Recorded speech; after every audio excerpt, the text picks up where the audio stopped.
Hello नमस्कार दोस्तों। मैं शिशपाल सिंह आप सभी दोस्तों का हार्दिक स्वागत करता हूं अपने यूट्यूब चैनल श्री जी एजुकेशन पर।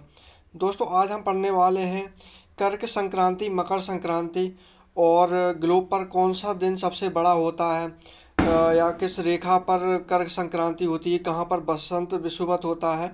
तो इस तरीके से हम रेखा और दिन का, कब दिन सबसे बड़ा हो रहा है, कब दिन सबसे छोटा हो रहा है, दिन और रात की अवधि कब बराबर हो रही है, तो ये सब हम पढ़ने वाले हैं। और यह टॉपिक जो है लगभग सभी एग्जामों के दृष्टिकोण से बहुत ही महत्वपूर्ण होता है।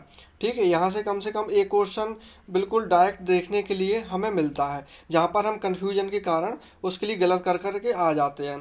तो चलिए अब हम वीडियो शुरू करते हैं। अब अगर आगे यार कहीं कोई भी क्वेश्चन इस टॉपिक से आता है तो आप 100% उसके लिए सही कर पाएंगे। चलिए शुरू करते हैं।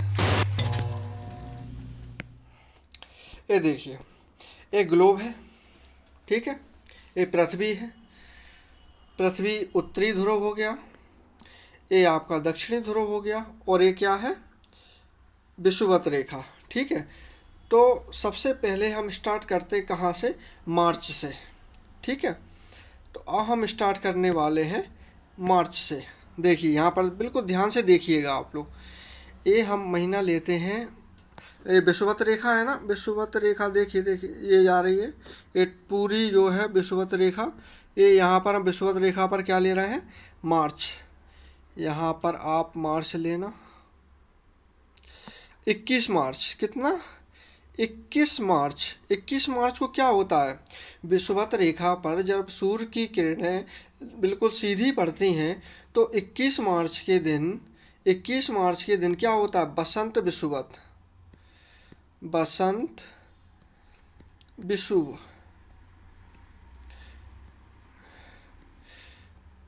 बसंत विषुव होता है। ठीक है, इस दिन क्या होता है, 21 मार्च के दिन जो है दिन और रात की अवधि बिल्कुल बराबर होती है। देखिए जनवरी फरवरी के बाद में फरवरी तक सर्दी रहती है, सर्दी जैसी ख़त्म होती है फिर क्या आती है, बसंत ऋतु आती है ना। तो 21 मार्च को क्या हो गया, बसंत विषुव हो गया आपका। ठीक है, और इस दिन क्या है, दिन और रात की अवधि बिल्कुल बराबर होती है। अब हम ऊपर चलेंगे, अप्रैल, अप्रैल, फिर और ऊपर चलेंगे मई, फिर ऊपर चलेंगे जून। दोस्तों आपके लिए पता है 21 जून के दिन, समझ रहे हैं ना, कब, 21 जून के दिन क्या होती है, कर्क संक्रांति।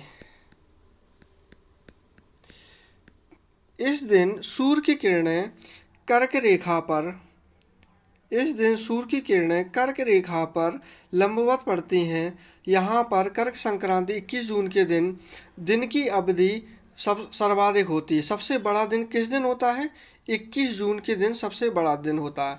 अब देखिए, अब हम आएंगे वापस। देखिए पृथ्वी कैसे घूम रही है, पश्चिम से पूर्व घूम रही है ना। पृथ्वी का रोटेशन क्या जा रहा है, पश्चिम से पूर्व। ठीक है ना, ये गए, ये पश्चिम था आपका, ये गई पूर्व दिशा की तरफ, और ये देखिए पश्चिम से पूर्व की ओर घूम रही है पृथ्वी। ठीक है ना, पश्चिम से पूर्व की ओर घूम रही है। अब देखिए नेक्स्ट, अब हम यहाँ पर आते हैं, इस लाइन पे कर्क रेखा पर हम आ रहे हैं। अब क्या करेंगे, इस लाइन की, ये वाली लाइन तो हमारी हो गई, तो इसके लिए हम क्रॉस करते हैं। ठीक है, क्या करते हैं, क्रॉस। अब इसके नीचे हम आते हैं।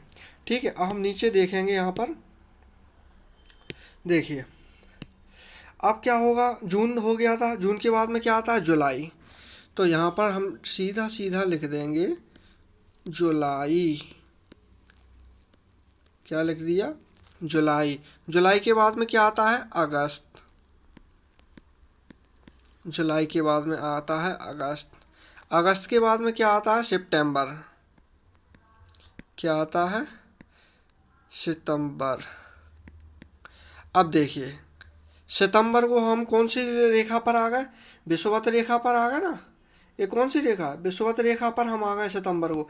जब 21 मार्च को यहाँ पर कर्क रेखा सॉरी विषुवत रेखा पर सूर्य लंबवत चमक रहा था बिल्कुल सीधा, तो क्या दिन और रात की अवधि बराबर हो रही थी।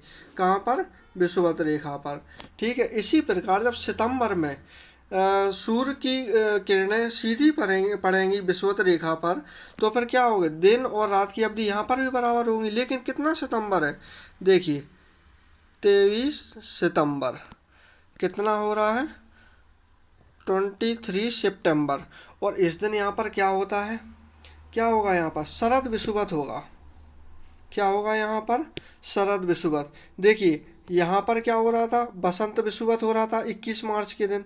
ठीक है। अब 23 सितंबर के लिए क्या हो रहा है यहाँ पर? यहाँ पर लिख रहा हूँ मैं। देखिए यहाँ पर हो रहा है आपका शरद विषुव हो रहा है।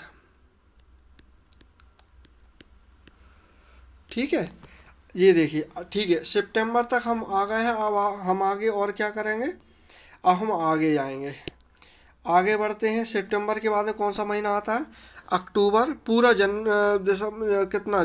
जनवरी तक करना है, सॉरी दिसंबर तक करना है। ठीक है। सितंबर तक हो गया। सितंबर के बाद हम आगे बढ़ेंगे अक्टूबर। अगली लाइन कौन सा आएगा? अक्टूबर, अक्टूबर, नवंबर और फिर सबसे नीचे लास्ट कौन सा? दिसंबर, दिसंबर। अब देखिए हम दिसंबर पर आ गए। कितने?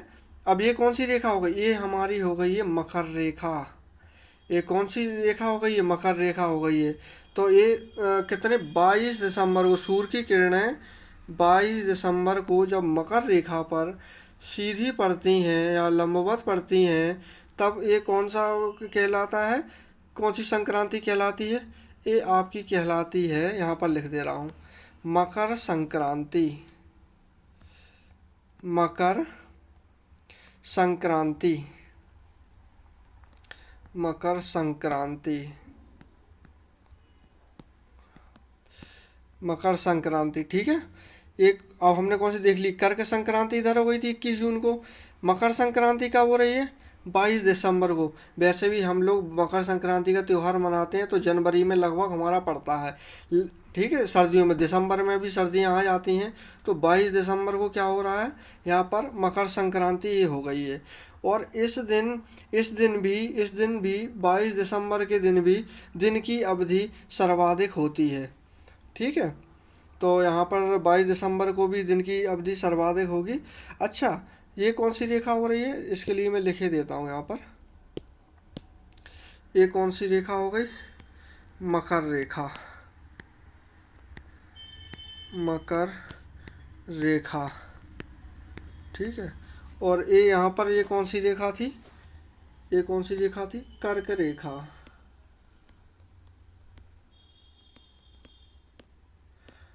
ठीक है दोस्तों, तो ये सब आपके लिए समझ में आया कि कहाँ पर दिन सबसे बड़ा हो रहा है। 21 जून को दिन सबसे बड़ा हो रहा है। और 21 मार्च और 23 सितंबर को क्या हो रहा है? दिन और रात की अवधि बिल्कुल बराबर हो रही है। ठीक है। 22 दिसंबर को मकर संक्रांति हो रही है। ठीक है, क्योंकि मकर रेखा पर लंबवत चमक रहा है।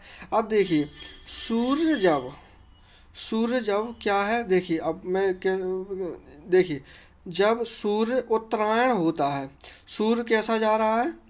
इस टाइप से जा रहा है, सूर्य।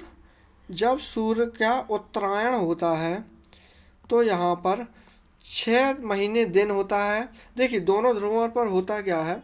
दोनों ध्रुवों पर 6 महीने दिन होते हैं और 6 महीने रात होते हैं। जब उत्तरी ध्रुव पर दिन होगा 6 महीने, तो दक्षिण ध्रुव पर 6 महीने रात होगी। और जब उत्तरी ध्रुव पर 6 महीने रात होगी तो दक्षिणी ध्रुव पर 6 महीने दिन होंगे। देखिए आइए देखते हैं। जब सूर्य उत्तरायण होता है तब क्या होगा? 6 महीने यहाँ पर दिन होगा। 6 महीने दिन। अच्छा, उत्तरायण कौन से महीनों में होगा ये? देखिए मार्च के लिए छोड़ दीजिए आप, भूमध्य रेखा से इक्वेटर से छोड़ दीजिए। तो देखिए 6 महीने हम लेते हैं, अप्रैल, मई, जून, जुलाई, अगस्त और सितंबर। ठीक है, 6 महीने सूर्य क्या रहता है आपका, उत्तरायण रहता है। तो 6 महीने यहाँ पर दिन हो गए।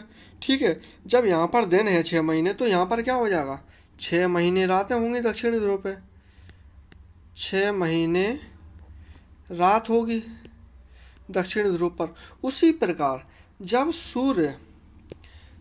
सूर्य दक्षिणायन होता है, जब सूर्य क्या होगा, जब सूर्य दक्षिणायन होगा तो फिर क्या होता है, 6 महीने यहाँ पर अब दिन हो जाएगा।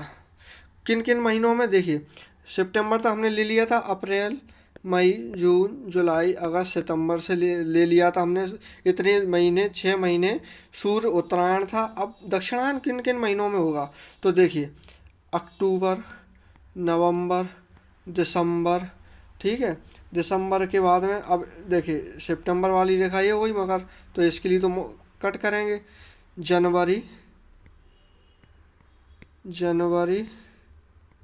और यहाँ पर आएगा फरवरी, यहाँ पर आएगा फरवरी। तो देखिए अक्टूबर, नवंबर, दिसंबर, जनवरी, फरवरी और मार्च, ये 6 महीने आपका सूर्य जब दक्षिणायन होगा तो यहाँ पर क्या होगा, यहाँ पर होगा 6 महीने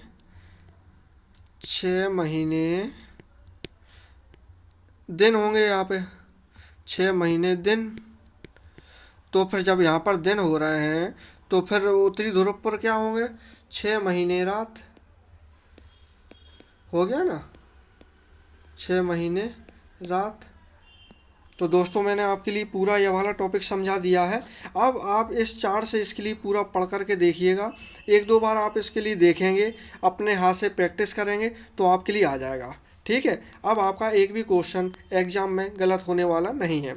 दोस्तों अगर कहीं वीडियो आपके लिए अच्छा लगा हो तो लाइक और सब्सक्राइब ज़रूर करें, और बेल आइकन के लिए दबाना बिल्कुल भी मत भूलें, ताकि मैं और दूसरा कोई अच्छा वीडियो आपके लिए लाऊं तो उसकी इन्फॉर्मेशन आपके पास तक पहुंच जाए। धन्यवाद दोस्तों।